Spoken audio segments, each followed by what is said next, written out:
হাইকোর্টে গিয়ে শান্তনু সেনের চোখে জল।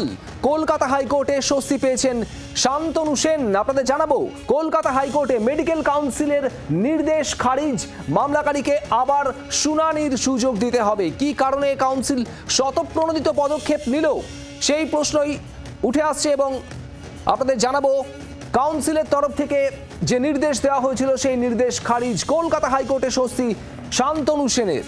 মেডিকেল কাউন্সিলের নির্দেশ খারিজ, কলকাতা হাইকোর্টের তরফে নির্দেশ খারিজ করা হয়েছে এবং শান্তনু সেন তারপরেই তার চোখে জল। মামলাকারীকে আবার শুনানির সুযোগ দিতে হবে, এমনটাই বক্তব্য কলকাতা হাইকোর্টের।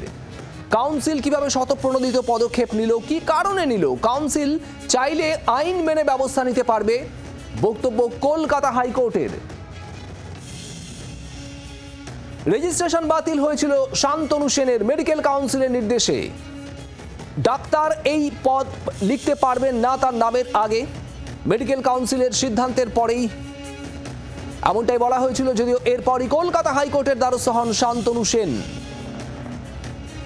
আর কলকাতা হাইকোর্টে আপাতত স্বস্তি, মেডিকেল কাউন্সিলের নির্দেশ খারিজ কলকাতা হাইকোর্টের। অর্ণবাংশু নিয়োগী আমাদের প্রতিনিধি রয়েছেন আমাদের সঙ্গে। অর্ণবাংশু, কি বললো আজ আদালত? দেখো, অবশ্যই শুভদীপ বলবো, আদালতের স্পষ্ট বক্তব্য যে মেডিকেল কাউন্সিল যে সিদ্ধান্ত নিয়েছিল লাইসেন্স সাসপেন্ড করার ক্ষেত্রে, সেই নির্দেশকে বলা হচ্ছে নন স্পিকিং, অর্থাৎ একদম চুপ। সেখানে কি কারণে তারা সুমতো পদক্ষেপ নিল বা স্বতঃপ্রণোদিত পদক্ষেপ নিল তার উল্লেখ নেই, তার বিরুদ্ধে কি অভিযোগ তার কোনো উল্লেখ নেই। মামলাকারীকে অর্থাৎ শান্তনু সেনকে সবকিছু ইনফর্ম কেন করা হলো না, সেই সমস্ত বিষয়ে আদালত প্রশ্ন তুলেছে। অর্থাৎ সেটাকে নন স্পিকিং অর্ডার বলছে আদালত। সেই কারণে একটা ব্যক্তির তার বক্তব্য জানানোর কথা সুযোগ দেওয়া উচিত এবং তিনি জানতে পারলে তিনি অ্যাপিলেট ফোরামে আবেদন করতে পারতেন, সেই চান্স তিনি পাননি। সেই জায়গায় দাঁড়িয়ে আদালত মনে করেছে বলে কিন্তু সেই নির্দেশ বাতিল করেছে। আদালতের স্পষ্ট বক্তব্য, তাকে আবারও শুনানির জন্য তাকে সুযোগ দিতে হবে। এক, দ্বিতীয়ত কমিশন বা কাউন্সিল চাইলে তারা কিন্তু পুনরায় সম্পূর্ণ প্রক্রিয়াটাকে আইন মেনে নতুন করে তারা আবার কিন্তু করতে পারে।